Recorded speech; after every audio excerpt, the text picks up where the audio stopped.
Live Talk.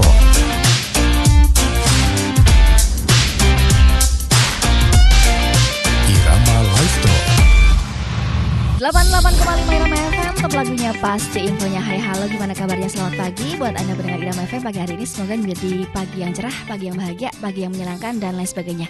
Dan pastinya bermanfaat ya bagi sesama, karena di Irama FM selalu menghadirkan informasi yang pastinya juga bermanfaat gitu ya. Oke, jaga kesehatan loh ya.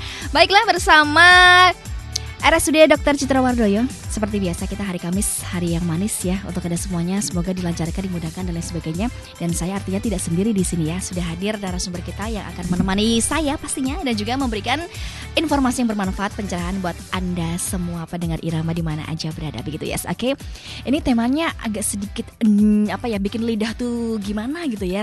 Tapi saya akan menyampaikan terlebih dahulu bersama narasumber Kakak Febriana atau Ibu Febriana LVU STR Kebidanan CPNP. Itu nanti CPNP biasanya ada singkatannya. Itu praktisi pre dan postnatal yoga. Oh begitu, susah sekali ya. Tidak hanya susah dari namanya aja ya, tapi tema yang kita angkat juga begitu ya. Di sini terkait World Breastfeeding Week, Pekan Menyusui Sedunia tahun 2025 begitu. Pekan Menyusui Sedunia. Nah, ini sebelum ke pembahasan, saya ingin mengajak Anda pendengar Irama FM yes. Penting banget nih ya untuk Pekan Menyusui Sedunia. Apakah ini penting buat sang ibu, sang mam, atau sang bapak, dad gitu yes. Nah, penting atau tidaknya pasti penting buat Anda semuanya nih. Buat pra ya, gak cuma yang udah menikah aja ataupun punya anak, tapi yang pra nikah juga penting sekali begitu. Melatar belakangi apa tapi ini kakak, misalnya kita mengangkat hari selain karena hari menyusui dunia, apakah ada yang melatar belakangi di Purworejo sendiri? Wah, kayaknya nih manusia-manusianya terkhususnya buat bapak-bapaknya belum perhatian nih terkait menyusui atau seperti apa. Mungkin bisa diawali memberikan pengantar kepada pendengar Irama untuk membuka pertemuan kali ini. Silakan. Baik. Selamat pagi semuanya pendengar Irama FM dan pemirsa di Instagram RSUD Dr. Citra Wardoyo Purworejo. Kali ini kita memang mengusung tema Pekan Menyusui Sedunia. Jadi Pekan Menyusui Sedunia ini diperingati tanggal 1 sampai 7 Agustus untuk tahun ini, tahun 2025. Ini diharapkan untuk meningkatkan kesadaran masyarakat global, Mbak Ayu. Jadi pentingnya menyusui gitu. Ini juga kegiatan ini diselenggarakan oleh World Alliance for Breastfeeding Action atau WABA dan didukung oleh WHO dan UNICEF. Jadi ini dukungannya sangat sedunia. Jadi pihak dunia itu harus mendukung, dan kita sebagai masyarakat Purworejo dari lini terkecil juga mensupport untuk suksesnya Pekan Menyusui Sedunia. Oke. Tapi sebelum ke pembahasan lebih lanjut lagi, menurut Bu Febri sendiri dengan adanya pekan peringatan sih ya sebenarnya gitu juga kepada kedua orang tua terkait anak yang harus disusui dengan baik, tidak hanya ke fokus ke ibu saja, mungkin bisa jadi ke bapaknya dan juga ke ibunya sang mam, atau bisa dikatakan mertua si mam. Karena kalau misalnya menyusui ya, apakah masih juga di era sekarang itu orang tua masih ikut campur terkait ASI eksklusif begitu? Kadang-kadang kan ada juga yang anak nangis, yang penting dikasih makan dong biar nggak nangis terus kan, padahal ASI eksklusif juga penting sekali begitu. Apakah juga melatar belakangi terkait masalah itu? Iya, karena memang target ASI eksklusif. Jadi ASI eksklusif itu bayi hanya diberikan ASI saja dari umur 0 hari sampai 6 bulan. Itu masih untuk Indonesia sendiri masih jauh dari target. Jadi belum memenuhi target. Belum 100% untuk masyarakat Indonesia. Jadi masih banyak terjadinya kegagalan ibu untuk memberikan ASI eksklusif. Nah, menurut beberapa penelitian yang sudah dilakukan di Indonesia itu keberhasilan atau suksesnya ASI eksklusif itu salah satunya dipengaruhi oleh support dari lingkungan. Lingkungan itu bisa berarti dari ibunya, ibu mertuanya maupun ibu kandung si ibunya sendiri atau dari suaminya. Jadi support ini sangat penting. Karena ASI eksklusif itu tidak akan mudah bagi seorang ibu, apalagi ibu itu baru, kalau tidak adanya support dari keluarga.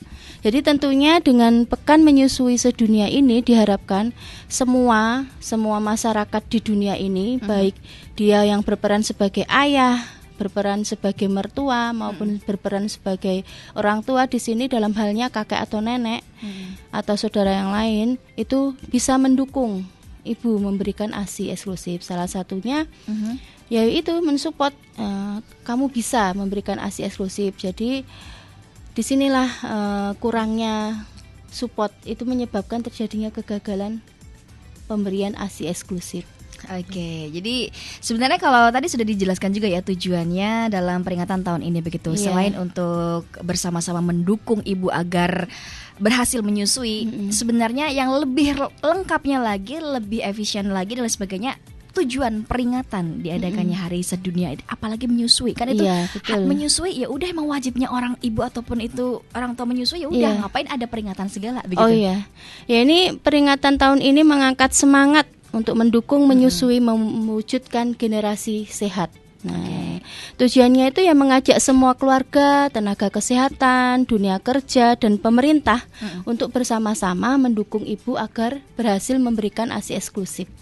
Jadi harus semuanya. Pemberian ASI itu memerlukan dukungan. Misalnya ibu bekerja, dia harus mendapatkan dukungan dari dunia kerja seperti tersedianya ruang untuk menyusui, itu juga salah satu bentuk dukungan. Untuk pemerintah sendiri bisa memberikan kebijakan-kebijakan, misalnya seperti cuti melahirkan, itu juga memberikan kesempatan ibu untuk fokus memberikan ASI-nya. Oke, baiklah. Tapi kalau misalnya pernah mendengar juga menyusui itu dianggap sebagai investasi. Investasi kan sepertinya kalau kita ketahui ya berbentuk materi dan lain sebagainya. Menyusui investasinya di mana begitu? Benar sekali, menyusui itu investasi karena membantu perekonomian ya. Karena dengan bayi diberikan ASI, dia akan mendapatkan perlindungan kekebalan alami. Jadi ada ini zat ajaib di bagian ASI. Zat ajaib. Jadi zat dia, ajaib. Iya. Oke. Ya, itu seperti imunisasi. Itu terkandung di ASI-nya si ibu. Namanya kolostrum. Yang ASI pertama kali keluar ya, dari 0 hari sampai 3 hari. Itu memberikan kekebalan alami untuk si bayinya, sehingga bayinya itu tidak gampang atau tidak mudah sakit. Kemudian selain investasi, karena dia udah mendapatkan imun alami dari si ASI, akhirnya kan bayinya itu sehat, tumbuh kembangnya maksimal, kemudian kecerdasannya juga bagus. Dan ASI itu ajaib juga Mbak Ayu, dia bisa diserap hampir 100% oleh pencernaan bayi. Nah, kalau dia sehat kan otomatis nanti dia tumbuhnya juga baik ke berat badannya. Kalau pertumbuhan itu kan ke berat badan dan tinggi badan. Kalau baik, akhirnya bayi tidak stunting. Ke otaknya, perkembangan motorik kasarnya, motorik halusnya itu juga akan pesat. Akhirnya bayi itu cerdas. Misalnya nih, bayi itu waktunya sekolah, dia akan mudah mendapatkan akses untuk ke sekolah yang favorit. Akhirnya kan itu investasi dong, kan generasi emas. Nanti dia dapat mudah untuk meraih cita-citanya. Secara akademik ya. Iya, secara akademiknya. Terus yang penting lagi, selain investasi itu juga, itu merupakan ada ikatan batin. Jadi ada ikatan batin atau bonding dari ibu kepada bayinya. Jadi bayinya nanti akan lebih nurut, patuh dengan orang tuanya. Peka ya? Iya, itu peka. Itu ikatan batin, karena saat menyusui kan nanti ada terjadi kontak mata. Jadi si ibu banyak ngomong, misalnya berkomunikasi secara langsung atau tidak langsung, itu juga akan menyebabkan bayi itu ada ikatan batin khusus. Ada perlekatan nih, kulit ke kulit, kan dia kan menatap ibunya di dekap, itu bayi merasa nyaman. Kalau nyaman sudah dibentuk dari dini, dari bayi, biasanya bayi itu akan terbentuk menjadi bayi yang lebih nurut, lebih patuh. Seperti itu. Ini misalnya agak sedikit keluar tema, tapi masih menyangkut tentang ASI, itu nggak masalah ya, Ibu ya. Terkait misalnya ada masyarakat yang mengatakan begini, loh sama aja kan, yang penting bayi itu sehat begitu. Bedanya apa? Toh sekarang bayi eksklusif, anak-anak zaman sekarang attitude-nya kurang atau yang mungkin makin malas dan sebagainya. Sebenarnya kecerdasan yang dimaksud itu kecerdasan yang seperti apa begitu? Iya, kecerdasan itu banyak ya. Selain kecerdasan di akademik, juga ada di kecerdasan mental. Yaitu tadi yang saya sebutkan. Kalau di akademik, ASI itu mengandung komposisi yang lengkap yang memang dibutuhkan oleh si bayi. Nah, kan bayi itu berkembang itu kan membutuhkan zat-zat gizi. Nah, makanya itu selama menyusui ibunya harus makan makanan yang bergizi. Seperti itu. Kemudian untuk kecerdasan mentalnya biasanya kok anak-anak ini lebih tanda kutip ya bandel gitu. Nah, yaitu dari asuhnya. Jadi seorang ibu itu tidak hanya untuk memberi ASI saja, tapi juga pola asuhnya juga. Asuh, ya, kemudian asahnya juga. Ibu juga bisa nih menstimulasi dini. Dari menyusui itu juga bisa loh menstimulasi dini. Misalnya diajak komunikasi, kemudian didekap, dielus-elus, itu juga merangsang dia nanti adanya ikatan secara emosional. Jadi anak itu akan lebih mudah untuk diatur. Beda nih misalnya kita pakai media yang lain, misalnya seperti dot ya. Dot itu kan ada media, ada jarak, ada space antara ibu dan anak. Nah itu keterikatan secara emosional itu juga akan berkurang. Menurut penelitian, bayi-bayi yang memang dia mendapatkan ASI eksklusif penuh, hanya ASI saja dan diteruskan sampai 2 tahun, banyak kok penelitian yang menyebutkan tidak terjadinya ADHD, jadi anak yang hiperaktif. Karena ASI juga kandungan gulanya itu tidak setinggi kandungan gula di sufor. Sebenarnya salah satu penyebab anak hiperaktif itu salah satunya adanya gula yang terlalu over dari sufor itu tadi. Iya, kalau di ASI itu dia sesuai kebutuhan si bayinya. Dari makin hari nanti ASInya akan menyesuaikan. Yang penting prinsipnya selama ibu menyusui, ibu itu harus makan makanan yang bergizi. Jadi 4 sehat 5 sempurna.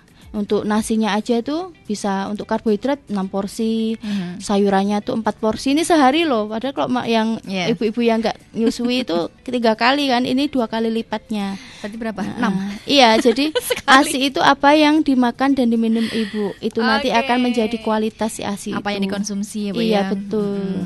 Tapi kalau misalnya ada ibu yang di awal persalinan itu air susunya belum keluar, otomatis dipancing, ada mungkin dari bidan ataupun dokter pancing tuh sama sufor. Itu bagaimana kalau sudah seperti itu? Ya, nah ini pentingnya edukasi secara dini. Bahkan di Pekan Menyusui Sedunia ini nanti akan ada minggu untuk edukasi kepada anak-anak SMA. Anak-anak SMA itu kan pranikah. Karena belum adanya ibu-ibu ibu baru nih terutama atau ibu-ibu itu belum mengerti bahwa ASI itu akan keluar kalau ada rangsangan hisap dari si mulut si bayi. Jadi namanya bayinya itu harus di direct breastfeeding atau nenen langsung. Itu nanti kalau bayinya itu langsung nenen ke payudara si ibu, ada sinyal, dia mengirimkan sinyal ke otak. Nah, dari sinyal itu akan dihasilkan hormon untuk memproduksi ASI. Nah, ini persepsi yang selama ini masyarakat tidak tahu, menyerah duluan. Jadi memang ASI itu tidak langsung banyak. Biasanya yang keluar itu tadi kolostrum. Ya, kolostrum itu untuk seorang ibu itu kalau orang Indonesia itu 5 sampai 15 mili biasanya itu tuh sudah cukup wow. Dan memang ukuran lambung bayi untuk bayi baru lahir terutama 3 hari ya, 3 hari 0 hari, 1 hari, 2 hari, 3 hari itu masih kecil sekali. Jadi kebutuhan ASInya belum banyak. Nah, persepsinya masyarakat Indonesia ini takut nih rewel gara-gara lapar, padahal lambungnya, kapasitas lambungnya itu belum membutuhkan sampai dot itu kan paling sedikit kan 30 cc 60, padahal kapasitas lambung tuh maksimal 15 sampai 20 cc saja. Dan itu sudah dihasilkan kolostrum. Jadi untuk ibu-ibu semuanya nih pendengar setia Irama FM dan di Instagram RSUD Dr. Citra Wardoyo Purworejo, ayo tetap berjuang karena ASI itu seiring tumbuhnya bayi dia akan keluar, nggak akan berhenti produksi selama ibu itu percaya diri, makan yang banyak, kemudian tetap direct breastfeeding atau menyusui langsung ke payudara si ibu. Gitu. Berarti kalau misalnya daya isapnya masih kecil, walaupun masuk sedikit nggak masalah ya. Walaupun bayi nangis nggak, it's okay lah ya. Tenang aja lah ya. Iya, itu ditenangkan. Kemudian ibu-ibu sebelum menjadi ibu dipersiapkan. Jadi waktu hamil tuh diharapkan ibu bisa kontak nih dengan konselor ASI. Jadi nanti ibu diajari bagaimana sih persiapan menyusui yang baik, bagaimana cara menyusui yang baik, bagaimana teknik perlekatan, karena keberhasilan menyusui itu juga ditentukan oleh keberhasilan perlekatan bayi ke payudara ibu. Kadang kalau ada kesalahan posisi menyusui atau perlekatan bayi, nanti putingnya bisa lecet. Itu sebenarnya hal yang simpel. Jadi ibu-ibu kalau lagi hamil, ayo kita belajar nih untuk bagaimana toh apa sih yang harus kita persiapkan saat menyusui nanti, karena yaitu kepercayaan diri ibu itu dan seni ibu untuk menyusui itu sangat mempengaruhi keberhasilan ASI itu keluar. Oke. Nih pendengar Irama, nih para bapak-bapak semuanya coba mau tanya apa, para ibu-ibu juga coba mau tanya apa, silakan gaspol aja. Kalau misalnya mau melalui TikToknya bisa, TikTok Ayu TSR bisa, TikToknya RSUD Dr. Citra Wardoyo bisa, langsung chat aja, nanti dicek juga admin ya apakah ada pertanyaan. Yang mau langsung ke SMS online juga WhatsAppnya Irama FM gas 081 392 696 815 begitu ya. Tadi beberapa sudah disampaikan alasannya dan lain sebagainya. Cuman manfaat sebenarnya untuk bayi dan juga si ibu itu ada nggak? Oh, sangat banyak, kaya manfaat, dan ini memang super. Itu produk dari Tuhan Yang Maha Esa ya. ASI itu mengandung gizi yang sangat lengkap. Kemudian antibodi, enzim-enzim penting yang buat pencernaan si bayi. Bayi yang diberikan ASI eksklusif itu akan terlindung dari diare, kemudian infeksi nafas, Mbak. Oh, nafas. Itu juga bisa tercegah kalau bayi itu mendapatkan ASI, alergi, dan memiliki kecerdasan yang lebih baik. Itu karena apa ya, kalau terjadi gini, misalnya dia dapat sufor ya, baik susu sapi atau susu kedelai, nanti itu bayi akan rentan alergi, karena kan kita tidak tahu bayi itu ada alergi nggak terhadap komponen, ada di glutennya, misalnya ada di lemak sapinya, itu kan kita tidak tahu. Padahal di usia muda bayi, pencernaan bayi itu sangat riskan, jadi sangat rentan. Seperti itu. Baik, di sini sudah ada yang bergabung dari TikToknya Dr. RSUD Dr. Citra Wardoyo. Wait ya. Jadi dari Kak Kiaka ya. Oke, baik. Dari Kak Kiaka, anak-anak sudah 3 tahun belum mau disapih, gimana Bu? Aduh, ini dia. Ini terlalu enakkah susunya Bunda? Silakan. Iya, untuk penyapihan anak-anak tentunya karena sudah 3 tahun nih kan anak-anak sudah bisa diajak komunikasi ya, Mbak Ayu ya. Memang ada beberapa tradisi, ada cara tradisional ataupun cara modern. Kalau dulu tradisional tuh bisa diberikan sesuatu rasa mungkin yang pahit tapi yang aman ya, misalnya dikasih pare itu boleh kok ya, tapi tetap untuk pahit ya, untuk si anak itu sudah waktunya. Memang kalau tidak kan paling enggak 2 tahun ya, kalau 3 tahun itu sudah lebih, nanti menurut saya kurang bagus kalau menyusu sampai besar. Jadi nanti dikasih pengertian, diajak komunikasi, malu loh dek sama temen nih, udah gede gitu, adek kan udah jalan, bentar lagi sekolah gitu, sambil terus disonding, diberi komunikasi pengertian gitu. Atau dikasih sesuatu yang rasanya itu bisa getir atau pahit tuh, bisa pakai kunyit atau dari penampakannya, jadi dikasih sesuatu yang membuat dia loh kok berbeda nih gitu. Bisa dicoba ya Bun. Siap, Bu Kiaka dicoba ya Bu ya. Siap ya, tetap harus disonding, jadi dikasih pengertian, diberikan, diajak ngomong gitu. Harus tegel. Ya tegel, tapi tegelnya itu tegel sayang gitu. Jadi nanti kalau ngasih tahu ya pelan-pelan, ada kontak mata, kemudian kedudukannya itu jangan kita yang lebih tinggi, kalau bisa sejajar gitu. Nanti malu dek sama teman-teman tuh, nggak udah berhenti, adek kok masih nenen. Baik, terima kasih. Lanjut, di sini ada bucinnya Anabul ya. Betul Mbak Elvi, sama menghindari stres biar ASI tetap lancar. sama menghindari stres katanya. Iya. Suka stres ya? Iya, karena ini untuk memang kalau habis melahirkan tuh secara fisiologis tuh memang hormon endorfin tuh berkurang karena adanya nyeri, jadi ada trauma juga. Jadi memang hormon bahagia itu agak tertekan, Mbak. Nah, itu butuhnya dukungan keluarga di situ. Penting sekali. Keluarga itu harus mendukung, bisa dari sisi pekerjaannya, mengambil alih misalnya. Jadi ibu itu bisa benar-benar fokus untuk menyusui atau fokus untuk istilahnya momong merawat si bayi baru lahir itu.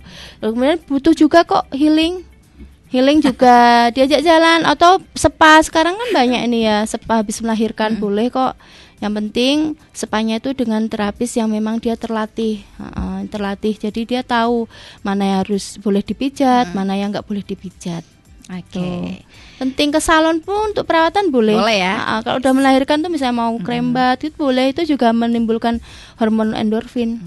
Manicure, pedicure. Karena modal utama bahagia loh, asinya itu biar keluar. Oh, iya. Nggak seret tuh bahagia dan rasa percaya diri. Iya.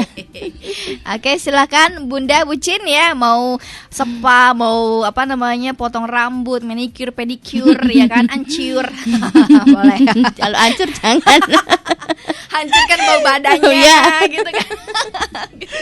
Oke, lanjut. Di sini ada Nganan 990 ya. Enzim yang terkandung di ASI apa saja sih, Kak? Wah, banyak. Kalau enzim tuh banyak. Jadi enzim kalau disebutkan sangat banyak sekali ya. Yang jelas enzim-enzim itu membantu pencernaan bayi. Jadi memang ASI itu tadi saya katakan hampir 100% dia terserap ke usus bayi.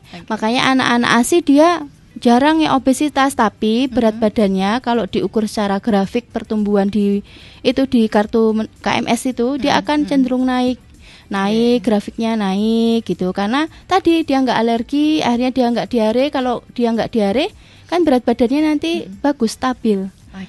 Bedanya ada nih beberapa kasus bayi diberikan sufor itu bagus nih, cocok-cocok, nanti biasanya ada masalah itu di 3 bulan 4 bulan tuh ada reaksi alergi, nanti turun berat badannya karena diare. Jadi memang bagus tadi. Jadi enzim pencernaannya banyak ya, Mbak. Ada lipasa, amilase, banyak sekali. Tinggal pokoknya yakin itu dari Allah Subhanahu Wa Taala. Jadi memang paling bagus, produk kaya manfaat. Iya. Oke, baik. Percaya pokoknya ya, Kakak Yas. Oke. Baik, terima kasih. Kemudian disambung lagi. Bapaknya aja belum mau disapih katanya. Tuh, gimana caranya? Kasih apa yang pahit-pahit tuh. Bapaknya nggak akan berhenti disapi lah sampai kapanpun lah. Iya, betul sekali. Oke, baik, lanjut. Di sini ada lagi dari Kiaka. Salam buat Mbak Nuni di Bangsal Cempaka ya, Bu. Oke. Kemudian Bucinya Nabul tadi, semangat Mbak Elvi. Estu nonton sambil ngasih ini. Oh ya, berarti lihat saya sambil ini lagi, ya bahagia ya. Kita ndagel loh sesinya, tenang aja. Ini akan membuat Anda bahagia ya, tenang aja. Gitu. Kemudian ada S. Makasih Bu Elvi, anak saya jadi pinter nyusunya sejak relaktasi sama Bubit. Terima kasih. Nah, ini pentingnya nih, kita di rumah sakit sudah ada loh Mbak Ayu, klinik laktasi. Bahkan kalau habis melahirkan dapat fasilitas nih, bisa dengan konselor atau dengan bidan. Nanti akan diedukasi nih bagaimana cara menyusui, bagaimana biar ASINya banyak.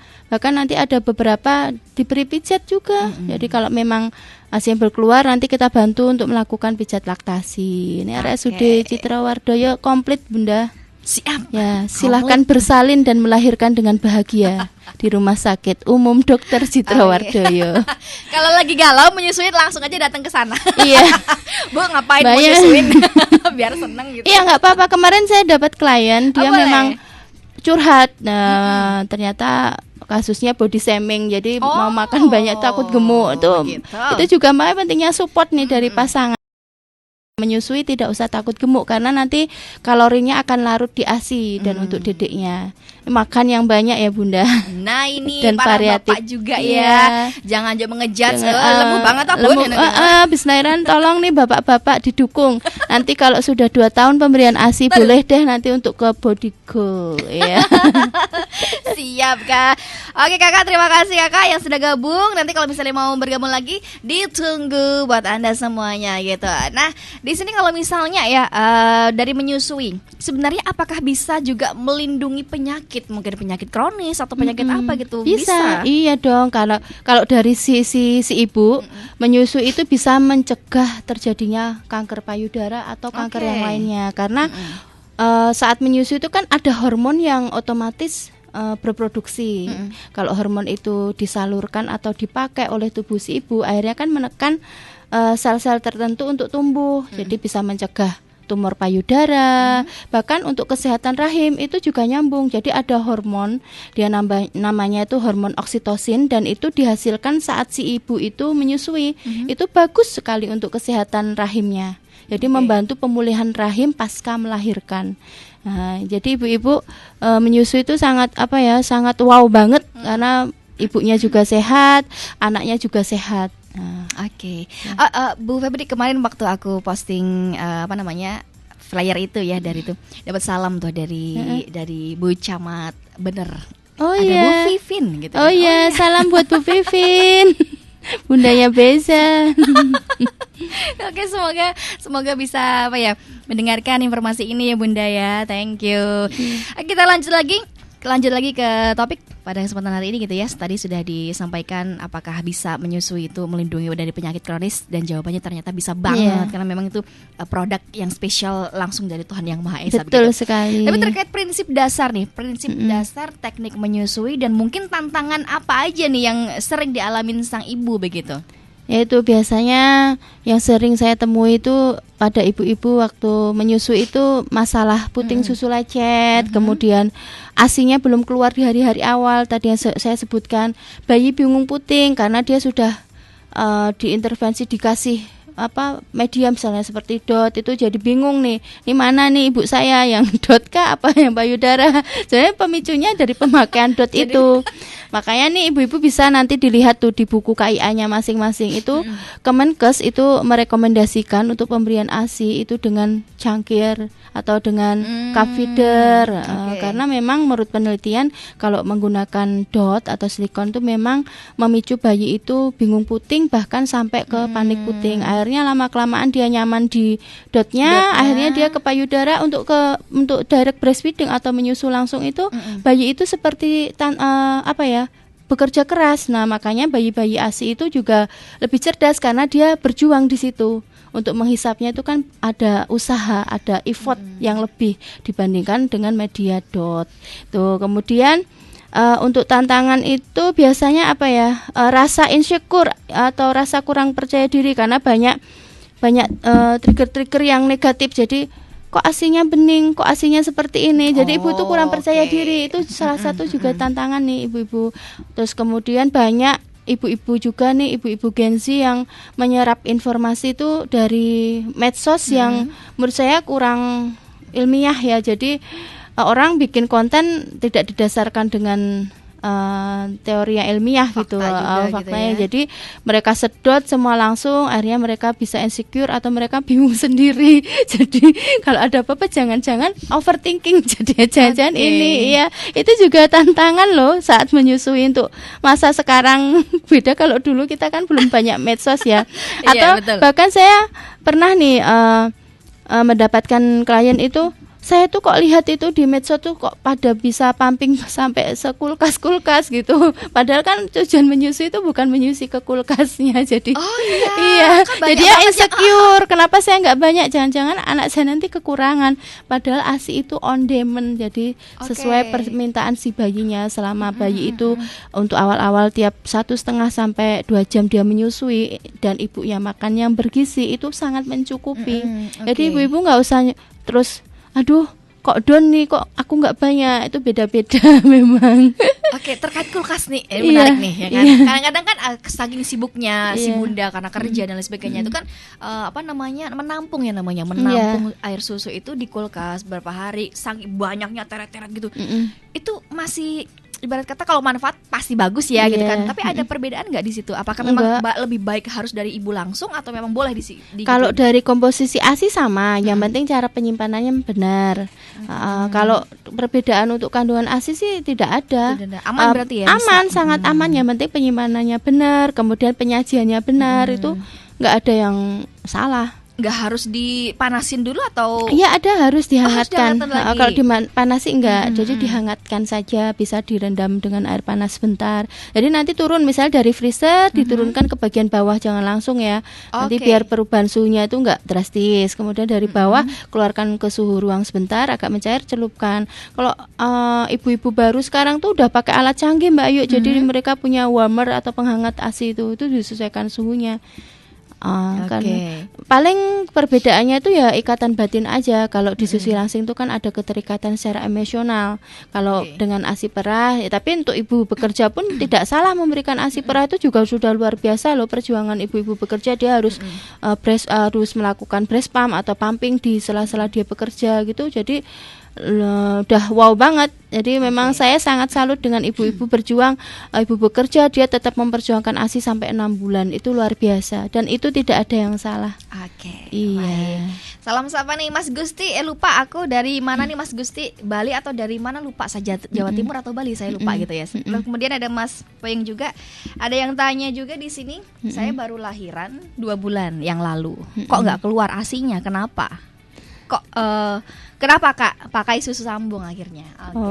Ya nggak apa-apa Bunda. Jadi memang mungkin kalau saya tarik kesimpulan besok lagi kalau hamil dipersiapkan. Nanti ada memang beberapa trik khusus yang memang dia bisa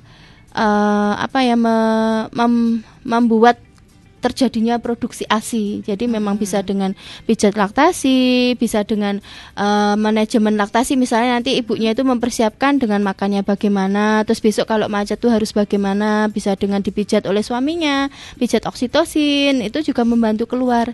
Ya tadi mungkin sudah diburu-buru dengan media yang lain, jadi udah dikasih dot, bayinya udah terlalu nyaman, dia akhirnya ya bingung puting, itu panik puting, akhirnya nggak mau ke puting ibunya. Ya jadi karena nggak ada rangsangan hisap dari mulut si bayi, hisapan langsung tadi, akhirnya kan hormonnya juga terhenti, akhirnya tidak ada produksi ASI. Oke, baik. Sebenarnya kalau misalnya kita menyangkut pautkan dengan suami, seberapa penting sih dengan keluarga, terutama suami, terus kemudian dukungan apa saja kalau misalnya tadi boleh membantu konsultasi bersama RSUD dan lain sebagainya dari tenaga kesehatan ataupun peran juga dari RSUD, itu apa kalau misalnya kepada ibu-ibu yang menyusui dan lain sebagainya? Kalau dari suami itu sangat penting ya, jadi membantu menenangkan si ibu, mengingatkan kapan nih menyusuinya. Kalau bayinya masih tidur dibantu buat bangunin si bayinya, kemudian mengambil alih pekerjaan rumah tangga dan memberikan semangat. Jadi semangatnya itu ya effort. Misalnya mau ibunya pengen makan apa, ya kasih lah lauk enak-enak yang bergizi. Mau healing, diajak lah yang healing. Itu suami sangat support, sangat membutuhkan support suami, penting banget di situ. Karena kalau tidak ada keterlibatan suami itu juga ibunya nanti juga down, biasanya kurang bahagia. Akhirnya tadi kan hormon bahagia itu memacu produksinya ASI, seperti itu. Untuk dari peran RSUD Dr. Citra Wardoyo sudah saya sebutkan tadi. Nanti menyediakan layanan konseling menyusui, kemudian edukasi di ruang-ruang nifas dilakukan oleh bidan. Nanti akan bidan-bidan di ruang nifas maupun ruang bersalin itu akan membantu ibu buat Bu nanti menyusui ya. Bahkan kalau nanti bayi itu lahir dengan segera menangis, kemudian pernapasannya bagus, itu di RSUD itu mendukung inisiasi menyusui dini, jadi IMD. Jadi nanti akan dibantu oleh dokter atau bidannya bayi itu untuk melakukan IMD setelah melahirkan. Kemudian untuk ibu-ibu hamil juga bisa nanti sekalian misalnya konseling tentang menyusui di klinik laktasi kami. Gitu. Oke, baik. Katanya saluran ASI sebenarnya ada berapa titik? Hah? Apa itu? Oh ya, saluran, kalau saluran tuh banyak ya. Jadi sebenarnya mau puting susu itu tenggelam, datar atau payudara besar atau kecil, itu insya Allah ini belum ada sih. Saya pernah membaca saluran payudara besar, saluran sedikit. Jadi semua tuh rata. Itu namanya ductus lactiferus. Memang ada saluran. Kemudian ada apa di payudara itu kan. Saya puting tuh aksesoris Mbak, selama bayinya itu menyusu nih, bagian yang hitam-hitam tuh loh, areola bawah itu masuk tadi kan, makanya pentingnya belajar atau konseling menyusui itu biar tahu cara teknik perlekatan itu masuk, itu bisa. Saya pernah dapat klien dengan puting susu yang datar tuh bisa menyusui loh Mbak, hebat sekali, baru 2 hari yang lalu dan berhasil. Karena sebenarnya aliran atau saluran si ASI itu ada di areolanya itu, di bagian yang hitam-hitam itu. Kalau itu tergencat dengan hisapan mulut bayi, nanti ASInya keluar. Itu banyak kok, nggak bisa dihitung ya, karena itu udah didesain Allah, di situ banyak saluran, banyak ada kantong ASINya. Makanya tadi payudara bengkak itu biasanya kantong ASINya, ASI-ASI yang tertampung di kantong ASI itu nggak dikeluarkan, padahal itu banyak di situ. Oke, baik, terima kasih. Ini kenapa yang di TikTok pada perang ini ya, Mbak Cici, gimana nih perang nih? Perang apa Mbak Cici, mau tanya apa nih? Oke, terima kasih. Bayi lahir lewat operasi sesar itu bagus gak untuk kesehatan bayi? Oh, di luar tema, tapi bagus gimana? Sih. Bagus sih, aman bagus ya? Selama kecerdasan bayi itu ditentukan cara berhasil tidaknya dia bernafas di awal kehidupan. Jadi kalau dia tidak ada keterlambatan bernafas, itu otomatis otaknya itu langsung berkembang jubrek gitu. Jadi bagus. Nggak ada bedanya. Baik, lanjut. Nah, sebenarnya kalau misalnya tadi kan sempat saya singgung terkait misalnya ibu kerja dan lain sebagainya gitu. Apa sih peran tempat kerja untuk mendukung ibu menyusui? Apakah ada perlindungan hukum untuk ibu menyusui di situ? Ada dong, itu sudah diatur undang-undang loh Mbak di Indonesia itu. Jadi makanya di ruang bekerja itu selalu ada harus disediakan, misalnya perusahaan-perusahaan itu harus menyediakan ruangan khusus untuk menyusui gitu. Itu sangat nanti kalau perusahaannya itu menghambat ibu itu untuk menyusui itu bisa dituntut. Jadi memang harus disediakan, bahkan nggak hanya di ruang di tempat bekerja ya, di fasilitas umum itu misalnya seperti di rest area, di terminal stasiun tuh harus disediakan. Itu sudah diatur di Undang-Undang nomor 3 itu nomor 33 tahun 2012 tentang pemberian ASI eksklusif pada bayi. Jadi nanti kalau ada orang yang menghalangi, misalnya nih bakal untuk menjual susu for itu ya secara terang-terangan itu dijual susu menawarkan menawarkan sufor gitu juga itu bisa kena undang-undang. Jadi memang itu sudah diatur pemerintah kita, itu juga salah satu dukungan ya. Jadi kita sebagai masyarakat ayo dong disukseskan karena kita sudah ada hukum. Bunda, kita menawarkan sufor itu. Iya, itu di Vaskes, di fasilitas kesehatan. Kalau di toko beda enggak, kalau di toko enggak. Hampir salah paham ya. Berarti kalau di toko boleh. Iya, boleh. Hanya di Vaskes ya boleh. Siap lah. Saya kira gimana gitu kan ya. Baik, saya hanya ada tanya perang aja tuh Mbak Cici ya. Terima kasih ya. Lanjut ya. Saya pernah mendengarkan pojok laktasi. Itu pojok laktasi tempat atau apa itu? Itu ruangan untuk menyusui. Jadi ibu nanti misalnya nih kalau ke rumah sakit ya periksa, itu di rumah sakit kita juga ada tuh pojok laktasi atau ruang menyusui. Jadi khusus untuk ibu-ibu menyusui di situ. Di situ ada tempat untuk mengganti popoknya, ada ruangan cuci tangannya, gitu, ada tempat duduk yang nyaman. Rata-rata kalau bahkan di fasilitas umum sudah bagus-bagus kok. Saya pernah beberapa tuh lihat sudah bagus, lumayan. Baik. Nah, kadang-kadang kita hamil aja ada sesuatu hamil, terus apalagi ya pakai alat-alat apa itu, gunting, cantal-cantalin dan lain sebagainya, itu kan mitos. Menyusui ada mitosnya nggak di situ? Dan bagaimana nih caranya mengajak generasi muda agar jangan mitos, edukasi untuk generasi muda itu seperti apa? Begitu. Ya itu, kalau menyusui itu mitosnya dulu yang saya tahu itu ASI pertama itu harus dibuang itu, padahal itu kolostrum. Itu dianggap ASI basi katanya. Iya, dianggap ASI. Itu salah ya Bunda, itu kolostrum itu paling bagus dan itu hanya dihasilkan di awal-awal bayi lahir. Menyesal kalau sudah membuang. Jadi tolong diberikan. Kemudian belum keluar berapa hari sudah buru-buru dikasih sufor, padahal lambung bayi itu masih kecil, masih sebesar kelereng. Jadi ya ayo terus disusuin aja, di direct breastfeeding, dinenenkan langsung, itu lama-kelamaan ASI nanti keluar gitu. Jadi tetap semangat. Kemudian untuk apalagi Mbak Ayu tadi? generasi muda. Yaitu untuk generasi muda, yaitu kita bisa mengedukasi generasi muda bisa lewat medsos, kemudian kelas ibu hamil, edukasi sejak remaja di sekolah. Nanti juga saya ada jadwal untuk edukasi remaja-remaja di SMA di sekolah. Iya. Gustu School. Iya, Gustu School untuk breastfeeding sukses. Oke. Untuk Gustu School. Iya. Untuk memberikan edukasi tentang breastfeeding, jadi menyusui nih. Karena dari remaja nanti dia biar di mindsetnya atau dia tuh sudah ada niat. Oh, dia tahu menyusui itu besok harus seperti ini ya kalau aku jadi ibu. Itu sangat sangat berguna sih saya rasa, karena nanti dia akan sadar lebih dini. Gitu. Siap Gaspol. Iya. Monggo yang mau pelayanan langsung aja nanti bisa konsultasikan dengan dokter RSUD Dr. Citra Wardoyo dan sebagainya. Cuman kita sudah masuk ke sesi closing statement guys, semuanya gitu ya. Nah, tadi sudah beberapa peran edukasi masyarakat, generasi muda dan lain sebagainya. Pesan untuk masyarakat dan mungkin ada kalimat-kalimat motivasi yang disampaikan, bagaimana caranya kalau misalnya mau konseling dan lain-lain, mungkin disampaikan sekalian. Iya. Menyusui itu bukan hanya tugas ibu, jadi menyusui itu tanggung jawab bersama. Ya. Ayo dong kita dukung ibu menyusui di rumah, di tempat kerja, dan di fasilitas kesehatan. Ibu nyaman untuk menyusui gitu. Saya harapkan mari kita dukung bersama. Siap begitu. Buat para suami-suami gitu, Bang Adi gimana? Ya kan, siap-siap ya. Untuk di RSUD Dr. Citra Wardoyo juga sudah ada fasilitas klinik laktasi. Itu bisa silahkan nanti bunda-bunda di rumah atau calon-calon ibu bisa ketemu dengan konselor, bisa juga lewat konsultasi lewat program. Sekarang kita ada konsultasi online ya, jadi yang mager, yang males keluar gitu bisa pakai online dengan program Sultan Bejo nih, konsultasi online bersama RSUD Dr. Citra Wardoyo Purworejo. Jadi kalau mager nih, hujan mager males gitu kan, ayo bisa konsultasi online. Gadget ya kan. Iya, nanti sambil di follow Instagramnya, media sosialnya RSUD ini banyak loh Mbak Ayu. Ada Instagramnya itu RSUD Dr. Citra Wardoyo Purworejo, TikToknya juga ada, websitenya juga ada. Nanti bisa dikepo-kepo, di situ ada kontak person. Kalau misalnya nggak tahu ya langsung di DM aja. Iya, di DM kirim pesan gitu ya.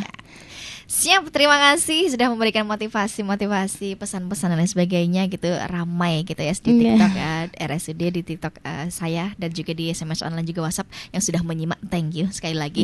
Kita akan hadirkan setiap hari Kamis nanti beberapa narasumber, topik dan lain sebagainya. Pokoknya kita random yang pasti bermanfaat untuk kita semuanya yang berada ataupun selalu berdampingan dengan kehidupan kita sehari-hari begitu ya. Dan saya pesan juga nih Mbak Ayu buat pendengar, nanti apa yang didengar saat ini disampaikan ya. Mari kita dukung bersama suksesnya ASI eksklusif di dunia. Plus bareng-bareng dong. Iya. Gitu. Getok tular pokoknya ya, harus getok tular pokoknya. Baik, terima kasih yang sudah disampaikan oleh narasumber kita. Ada Ibu Febriana Elvi ya dari RSUD Dr. Citra Wardoyo yang sudah memberikan pencerahan buat kita semuanya tentang Pekan Menyusui Sedunia tahun 2025. Yang penting jangan lupa kita selalu memberikan informasi bahwa itu penting sekali dalam menyusui begitu. Untuk generasi emas. Terima kasih Mbak Ayu dan Irama FM. Terima kasih kembali. Luar biasa sekali hari ini, semoga menjadikan sehat selalu. Amin ya kan, menjadi berkah tersendiri buat kita semuanya ya. Dan kita mohon pamit. Selamat Idul Adha ya. Iya betul. Yang berpuasa hari ini juga selamat menempuh menjalankan ibadah puasa. Betul sekali. Mbak Era puasa? Alhamdulillah gitu ya. Semua saja yang lagi puasa, selamat puasa aja, semoga dilancarkan sampai nanti berbuka puasa. Amin. Say thanks. Assalamualaikum warahmatullahi wabarakatuh. Sampai jumpa. Tetap stay di 88,5 Irama FM Purworejo. Top lagunya pasti infonya. Untuk Indonesia, dari lokal untuk global. Radio